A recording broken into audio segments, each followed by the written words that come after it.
الحمد لله الذي دل على ذاته بذاته وبنظام جميع مصنوعاته، والصلاة والسلام على آله وأصحابه أجمعين.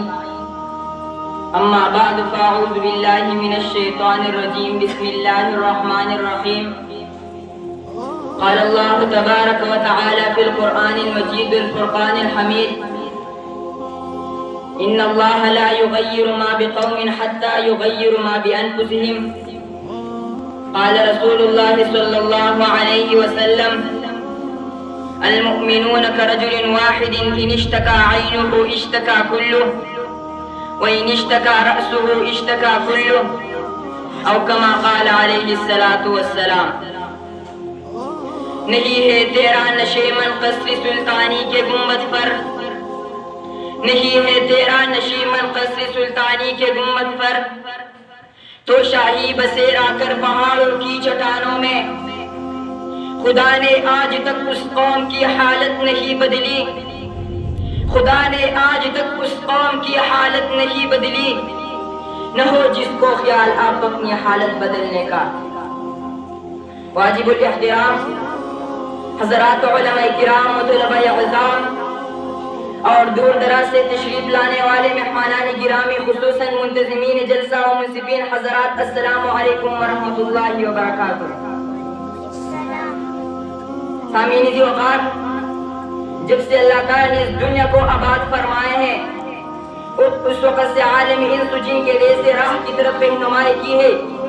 اگر سلیم التوبہ انسان اپنے عقل و فہم کی بنا پر ان قوانین خدا و رسول کا ریاض کر کے زندگی گزارنا چاہے تو یقیناً یہی انسان عروج ترقی کے اعلیٰ منازل طے کر سکے، کیونکہ دین شریعت میں انسانی زندگی کی تمام تر ذمہ داری اور مصروفیات کی تفصیل موجود ہے.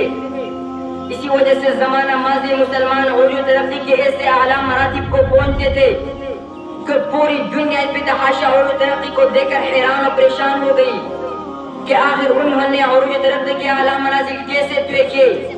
تو تاریخ شاہد ہے کہ مسلمانوں کی عروج ترقی کے اسباب میں سب سے بڑا سبب یہی تھا کہ انہوں نے ایک پلیٹ فارم پر جمع ہو کر یہ عہد کر لیا تھا کہ ہم ہر حال میں فرامین خدا و رسول سے ہرگز نہیں ہٹیں گے، کیونکہ اللہ تعالیٰ کا فرمان ہے: ان اللہ لا یغیر ما بقوم حتی یغیر ما بانفسہم، یعنی اپنے مستقبل کے لیے خود اپنے آپ کو کفانا پڑے گا، ورنہ حسرت ہی حسرت کرتے رہ جاؤ گے.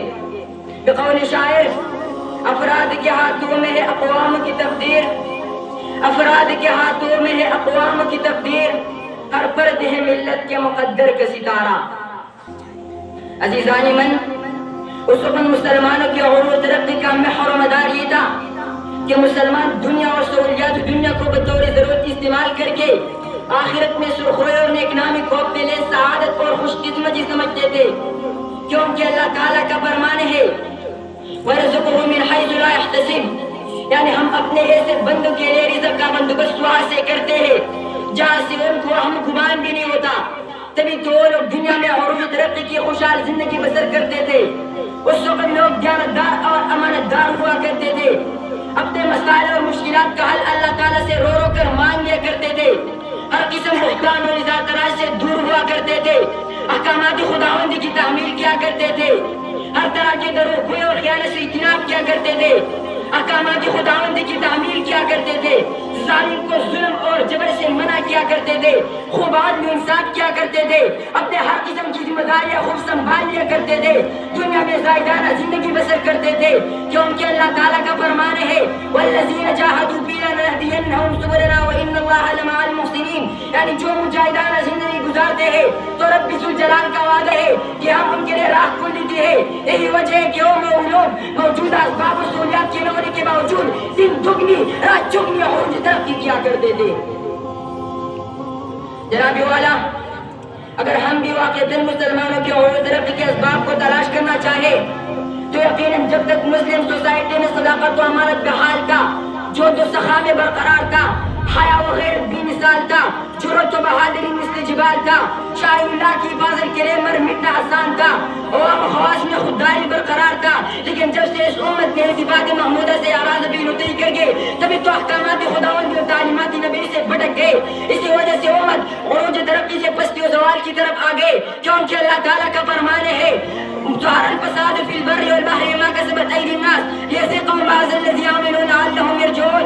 اور اسی طرح رحمت العالمین کا فرمان ابن ابی الدنیا کی کتاب کتاب الزہد میں ہے.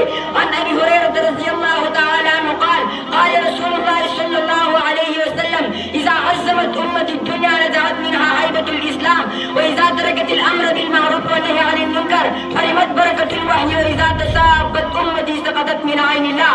یعنی امر بالمعروف والنهي عن المنکر کا چھوڑا خدا وحدہ لا شریک کی رحمت اور غضب کا باعث ہے. اور جب سے لوگ گناہوں میں شروع ہونے لگے تو تب سے مسائل و علام سے اتوارے ابتلا کر دیتے ہیں. اور ہر طرح مسائل و علام سے اتوارے مبتلا کر دیتے ہیں اور ہر طرح کی خیر مدد سے محروم ہو گئے. افسوس سچ افسوس جو خطرہ تھا وہ سامنے آ گیا, جو کھٹکا تھا آنکھوں نے دیکھا. یعنی ایمان و عمل میں انتہائی درجے کا ذوق اس میں حلال واقع ہوا. شاعر نے ان حالات کا کچھ ہی منظر کشی کے ہے. مگر وہ علم کے موتی کتابیں اپنے آبا کی, مگر وہ علم کے موتی کتابیں اپنے آبا کی. جو دیکھو ان کو یورپ میں تو دل ہوتا ہے سپارہ. تجھے آبا سے اپنے کوئی نسبت ہو نہیں سکتی, تجھے آبا سے اپنے کوئی نسبت ہو نہیں سکتی کہ تو گفتار ہو کردار تو ثابت ہو سپارہ. ما علینا الا